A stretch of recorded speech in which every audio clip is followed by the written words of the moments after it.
Hai, sesama penduduk bumi. Hari ini, kita menyelami dunia perubahan iklim global yang menakjubkan.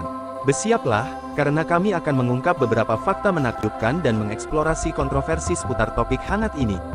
Mari kita mulai. Tahukah Anda bahwa perubahan iklim global menyebabkan pola cuaca yang sangat liar? Dari badai dahsyat hingga gelombang panas yang menyengat, planet kita sedang mengalami beberapa perubahan besar. Namun ada pertanyaan yang menarik, apakah peristiwa ekstrim ini semata-mata disebabkan oleh aktivitas manusia, atau ada hal lain yang lebih penting dari cerita ini? Para ilmuwan telah mempelajari masalah ini selama beberapa dekade, dan meskipun mayoritas setuju bahwa aktivitas manusia berkontribusi signifikan terhadap perubahan iklim, masih ada orang-orang yang skeptis. Beberapa orang berpendapat bahwa variasi iklim alami memainkan peran yang lebih besar, sehingga memicu perdebatan sengit dan menimbulkan keraguan. Jadi, apa kebenarannya? Salah satu dampak perubahan iklim global yang tidak dapat disangkal adalah mencairnya lapisan es di kutub. Hal ini tidak hanya mengancam kelangsungan hidup spesies ikonik seperti beruang kutub, namun juga menyebabkan naiknya permukaan air laut. Pertanyaan besarnya adalah, bagaimana dampaknya terhadap masyarakat pesisir dan negara-negara dataran rendah? Akankah kita menyaksikan migrasi massal dan konflik atas sumber daya yang terbatas?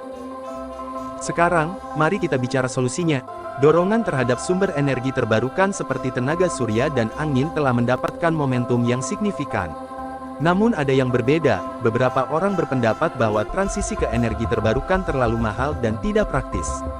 Apakah ada alternatif lain yang harus kita jelajahi? Adakah cara untuk mencapai keseimbangan antara pertumbuhan ekonomi dan kelestarian lingkungan?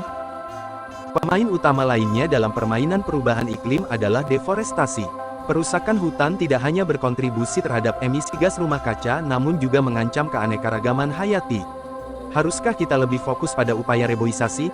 Dan bagaimana kita dapat mengatasi kepentingan ekonomi yang seringkali mendorong deforestasi? Satu hal yang pasti, perubahan iklim global telah memicu gerakan di seluruh dunia.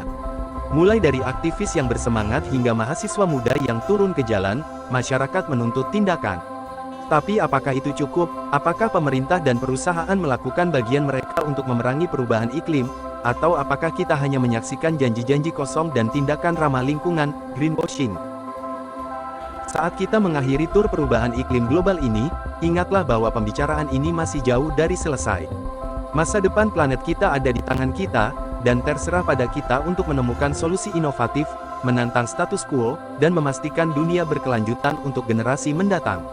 Tetap penasaran, terus bertanya, dan mari kita buat perbedaan bersama.